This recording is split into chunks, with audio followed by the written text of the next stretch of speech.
Good evening and welcome to today's FSM1 webinar.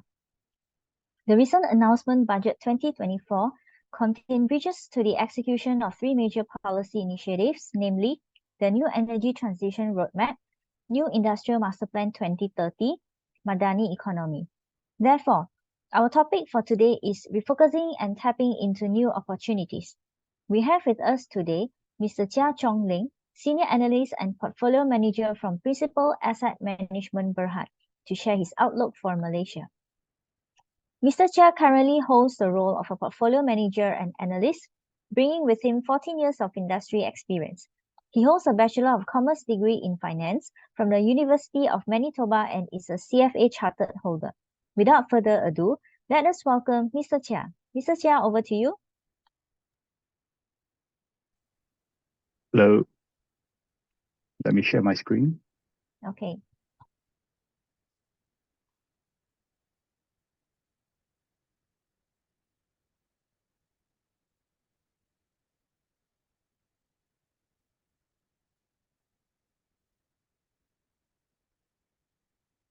Okay. Can you see this? Not yet. Okay. Now can see. I can see, yeah? Okay, Yep. cool. All right. Good evening, everyone. I'm Chong Ling, as introduced by Joanna, and I'll be just taking you through our views as well as introduce our Principal Malaysia Enhanced Opportunity Fund to the audience today. So this is the disclaimer, and all right, just before we look into the details of the macro that we are going to present, here is the summary page that concludes our key views on the market. So global inflation is expected to peak, but will remain above target this year. Our base case sees US inflation falling, though not rapidly, and any rate cuts will likely to be in the second half of 2024. So there's a risk that the US economy could actually slow down this quarter, and following which US dollar should decline. In the European Union, inflation is expected to moderate, but remain above the targeted level. So we expect them to grapple with restrictive monetary policy as well as inflation, and that we expect them to prioritize inflation containment and to raise interest rates above the 4% range. Inversely, in China, it's actually showing signs of economy stabilizing, and we expect more supportive policies there. So into 2024, we are hoping that they maintain a accommodative stance and continue with its proactive easing policies. So with this kind of fragmented global market, we are actually investing into income and quality growth.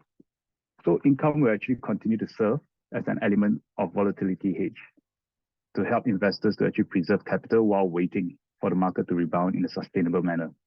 Whereas quality growth, on the other hand, will continue to serve as an element of alpha generator.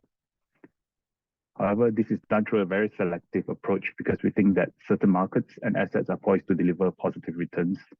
For example, Asia, ASEAN, and potentially China, given the recent economic stabilization. As well as if you look at Malaysian small caps, due to the recently announced National Energy Transition Roadmap, which is called NETA as well as the Industrial Master Plan.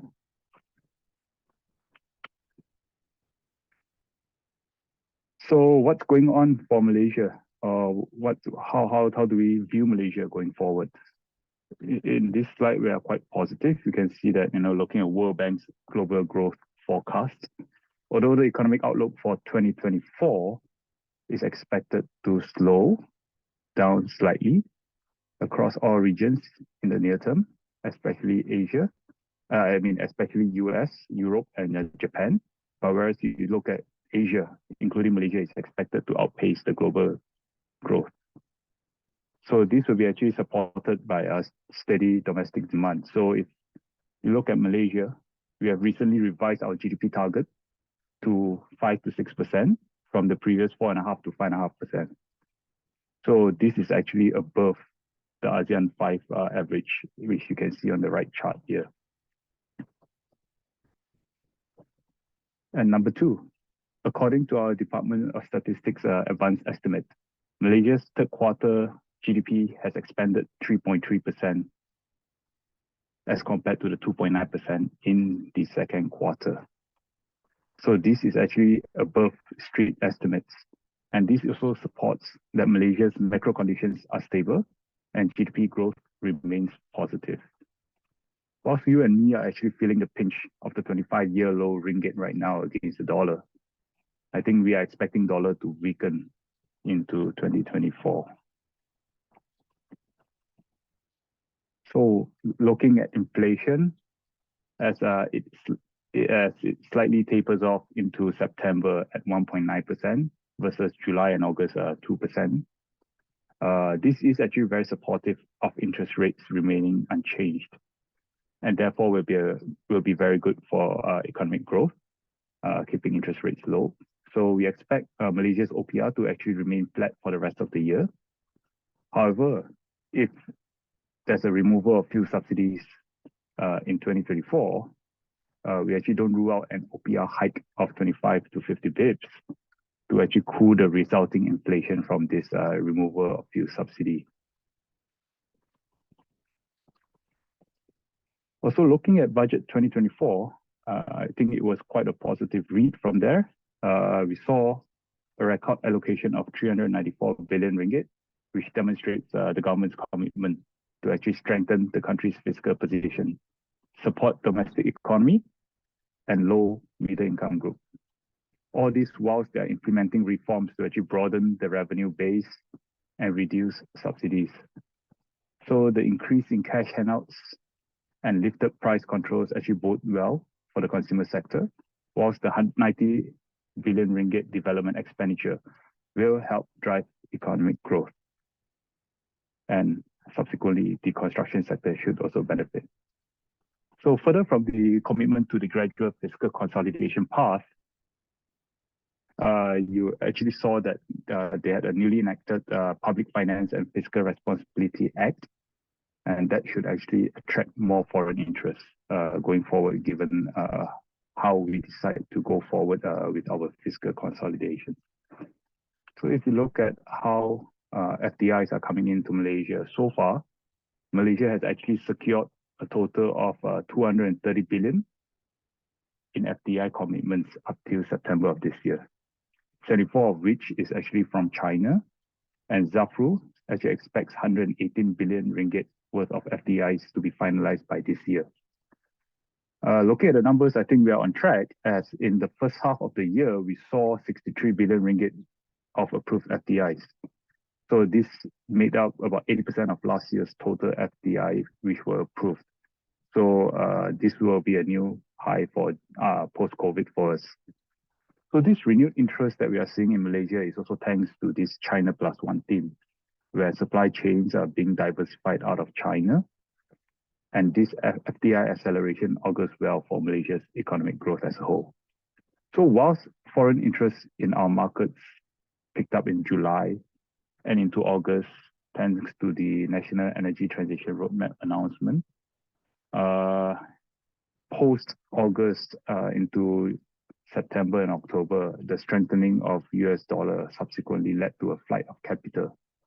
And so far, year to date, we have actually saw net foreign outflows of 3.7 billion from our stock market.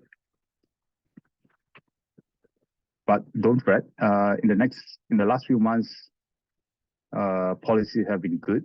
We saw many interesting developments, such as, like I said, the National Energy Transition Roadmap, the Public Finance and Fiscal Responsibility Act, the Industrial Master Plan, as well as the Expansionary Budget 2024. So this is really refreshing versus the last 5 years where there was a lack of direction given the political situation. So now we're actually very comforted to see more economic policies given the stable government, as well as the global movement to carbon neutrality, which has actually attracted higher quality FDIs into Malaysia. For example, in my recent trip to Penang, I actually found out that a Chinese EV battery manufacturer has acquired a 66-acre piece of land in Batam, Penang, to actually set up its manufacturing facility there. Meanwhile, in Johor, it is now in the limelight thanks to the NETA, as well as data centers being set up in that region.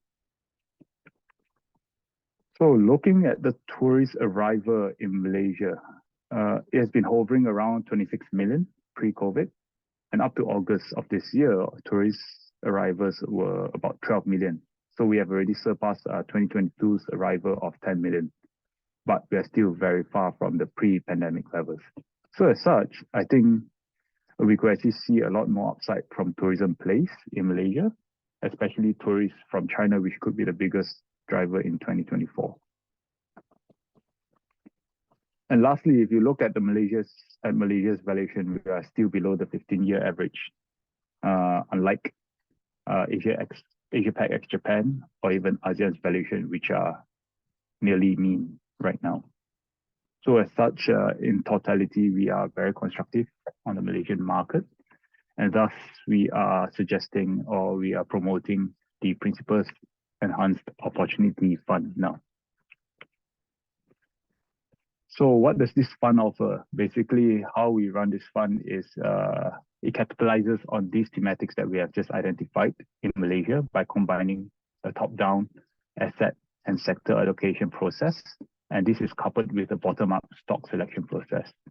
So despite being a relatively more aggressive fund, we diversify across multiple sectors and industries that we are positive on to mitigate risk. Of course, how we allocate in Malaysia, we remain constructive on sectors that stand to gain from NETA, including utilities, construction, and property. Additionally, I think we remain optimistic on selective technology stocks due to the ongoing structural growth trends in the sector.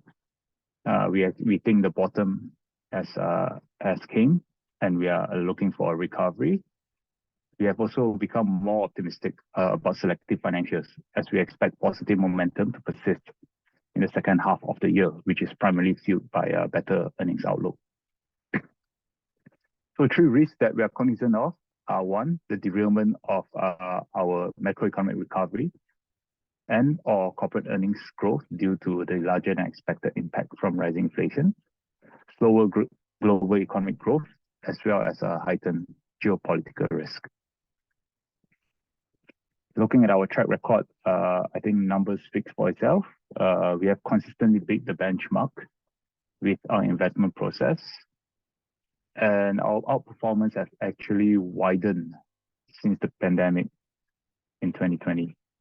So this is actually reflected in the Lipper ranking with a 4 out of 5 for returns and 5 out of 5 for consistent returns. Further, for our sustainability focus, we got a 4 out of 5 for this fund. And our team, we have a very strong team in ASEAN.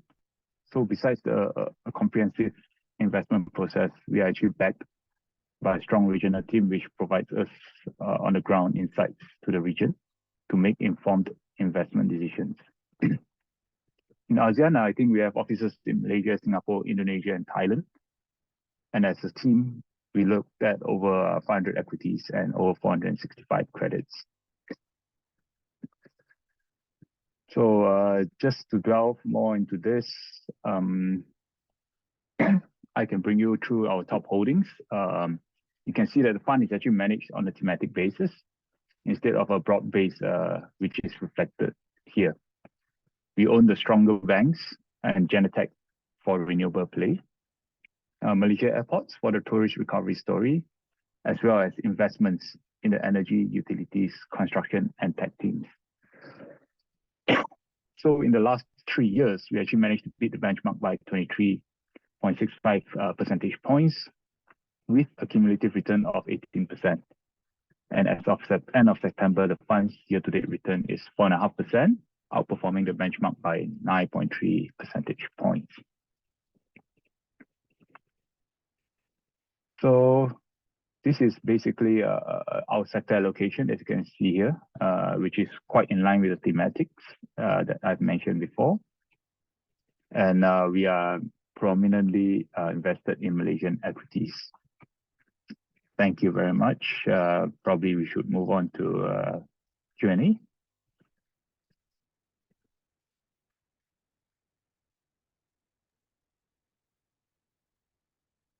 All right, thank you, Mr. Chia, for the insightful presentation. I think we have some questions in the Q&A chat box. The first one is, if Malaysia is a compelling investment for equities in 2024, what are the sectors that will benefit and we should consider? Okay.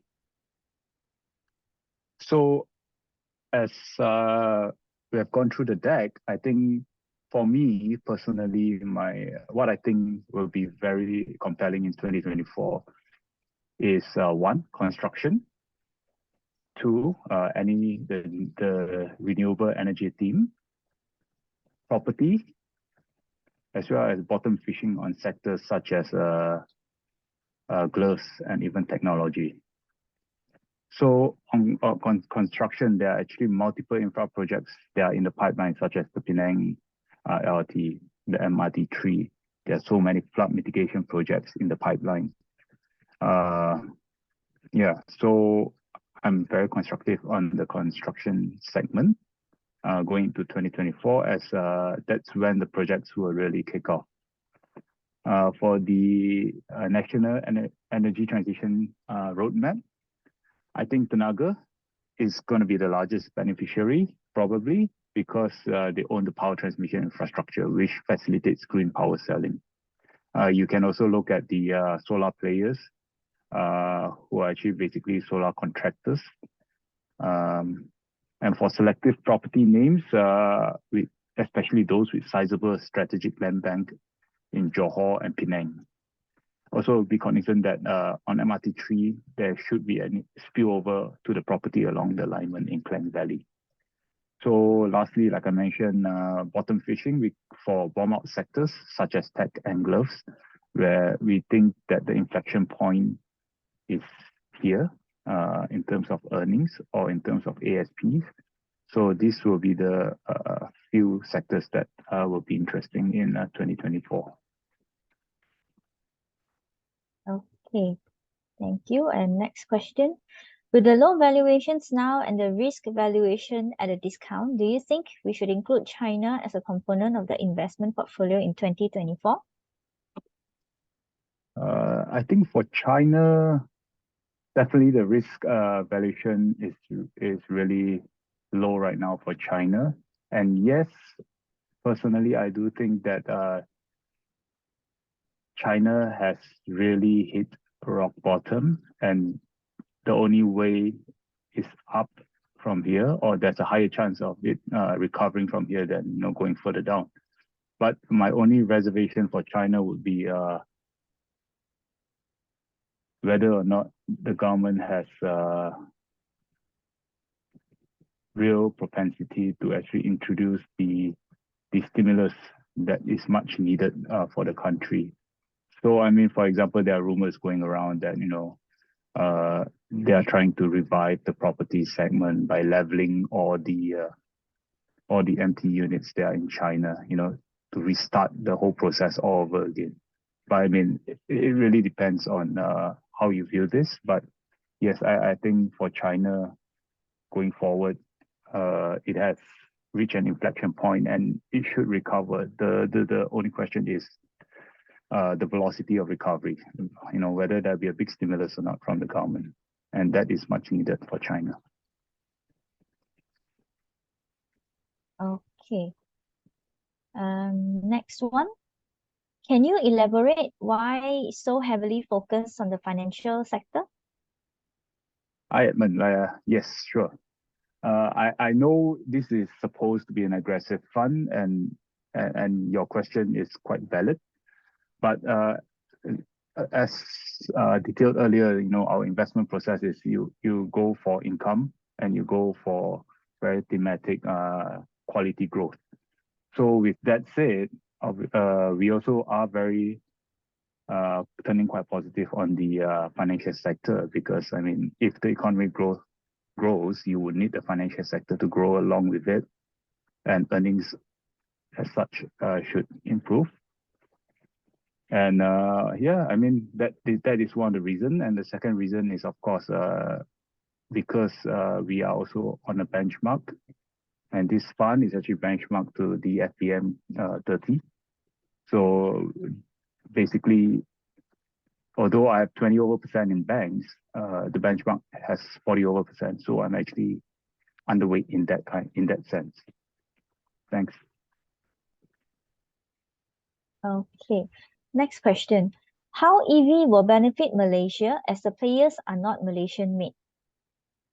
Mm, I think how EV would really benefit Malaysia is on a few fronts.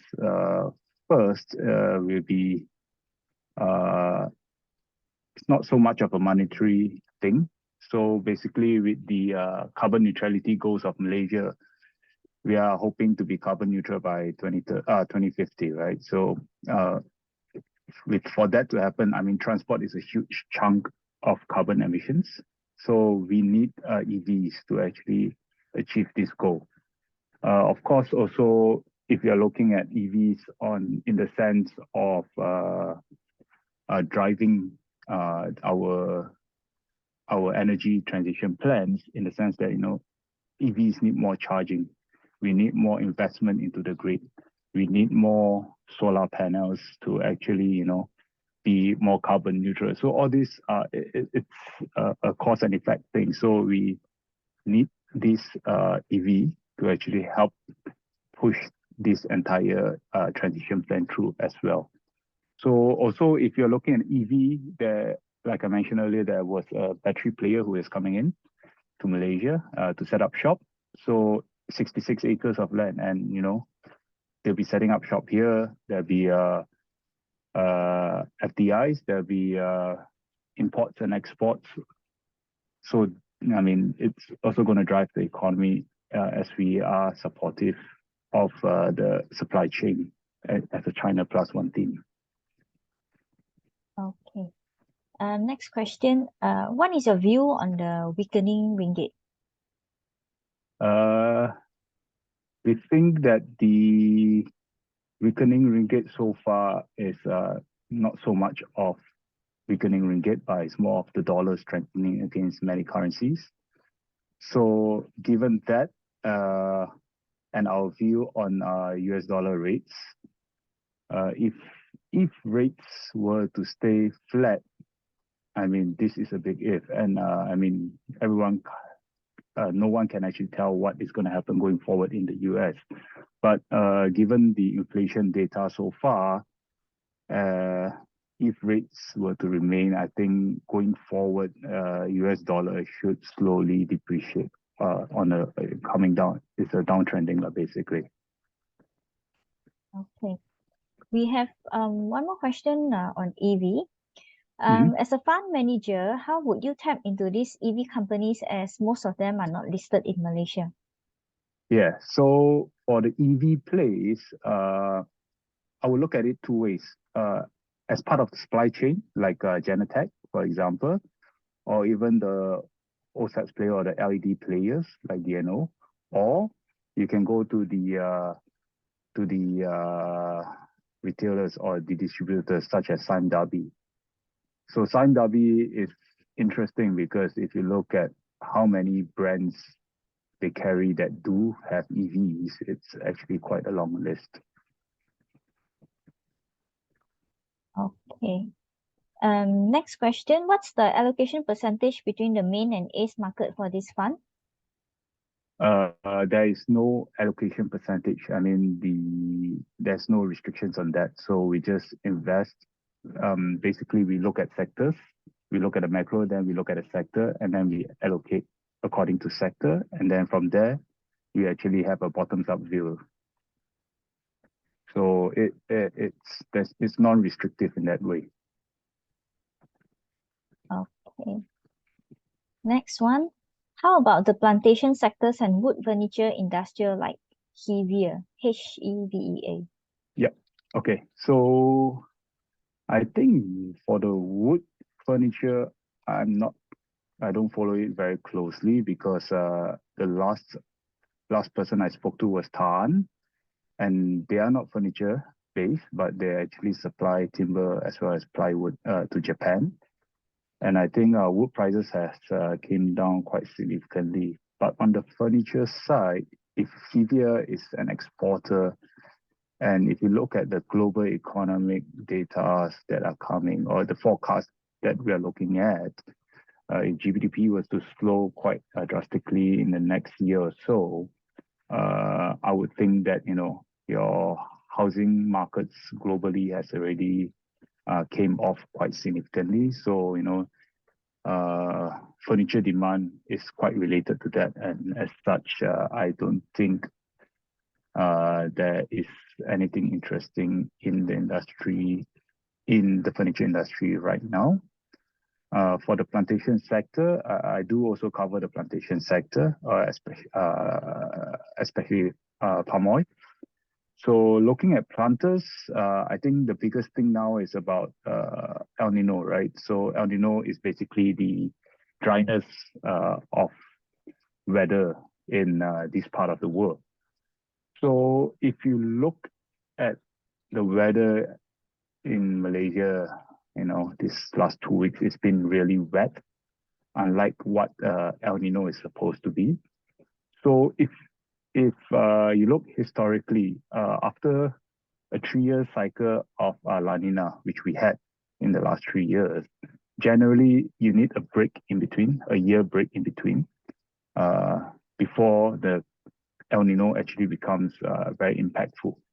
So this year is the break year. So as such, it's not very surprising that, despite the Australian Bureau of Meteorology say that, El Nino is here, it's actually not a very strong one. So given that is the case, I don't think there'll be a huge shortage or a very low production level, at least for the remainder of this year. Productions are actually picking up month on month right now. So this is not exactly positive for prices. But however, of course, volume has picked up for the planters. So there is still some positive in that. But looking at also soybean prices, they have shot up again, right? So given that's the case, I mean, the soybean oil and palm oil spread has actually widened again. So there is a chance that CPO prices could continue to creep up, and that's what we expect, but it will not be a fast one. So it won't just jump beyond 4,000 without any catalyst from here. So for the plantation sector, I remain uninvested in the plantation sector for now, because I don't foresee any huge catalyst in the next few months. Okay. Next question. Why is Inari one of the top holdings? I think Inari, it's probably because one, it's a very stable company, and there were a few catalysts to this. First was that they were going to secure quite a few new customers, which are substantial. And two, because we are playing on the tech recovery cycle, and generally the first movers during this recovery cycle are your OSATs like Inari, Unisem, MPI. So the older tech guys are the ones that would likely start recovering first, and therefore Inari is in the top holdings right now. Okay. What is the AUM information ratio and PE for this fund as of September 2023? Give me 1 second, yeah.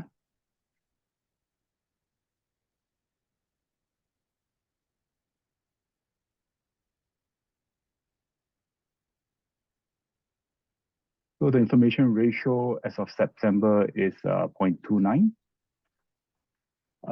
PE ratio, there's no PE ratio for funds, I think.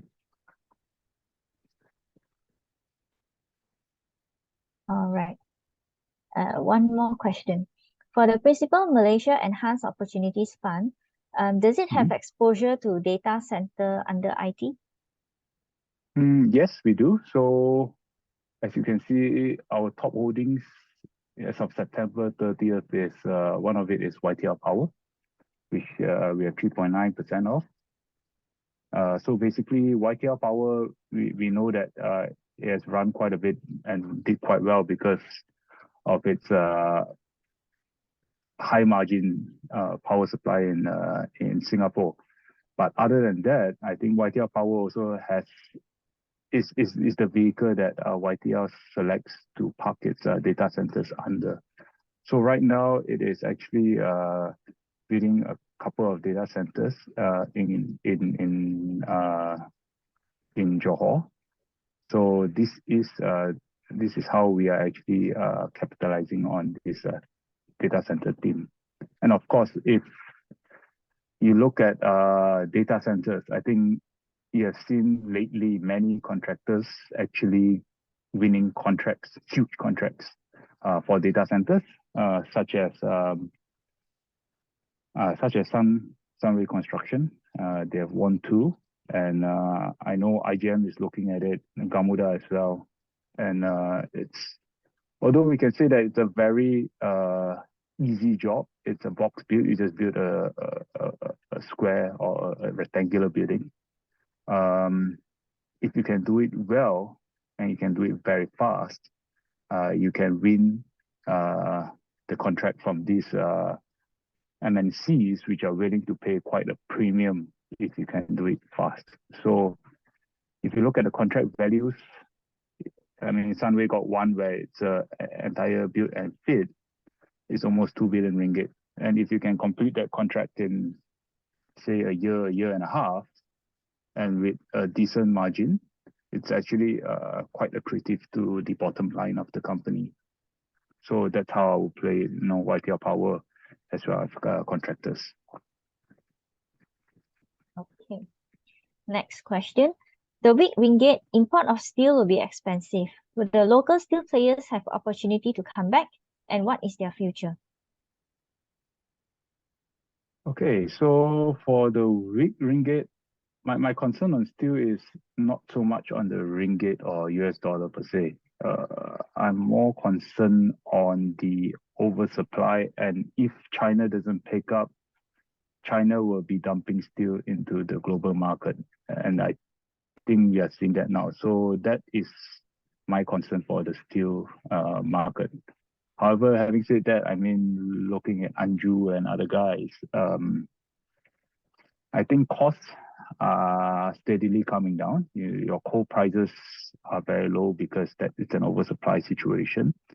So, yeah, I mean, earnings is one thing. It could be improving, but I don't know if there will be a very, very conclusive or very compelling reason to actually buy into steel players right now.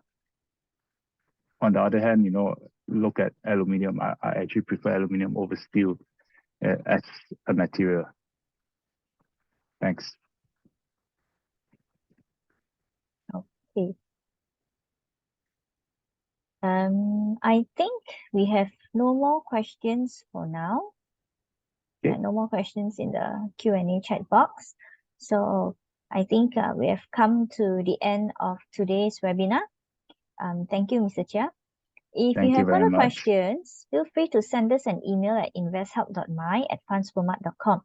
A replay of today's session will be available right after this on FSM1 Malaysia Facebook page. Once again, thank you very much, Mr. Chia, for joining us today, and thank you everyone for attending. Good night. Thank you. Good night.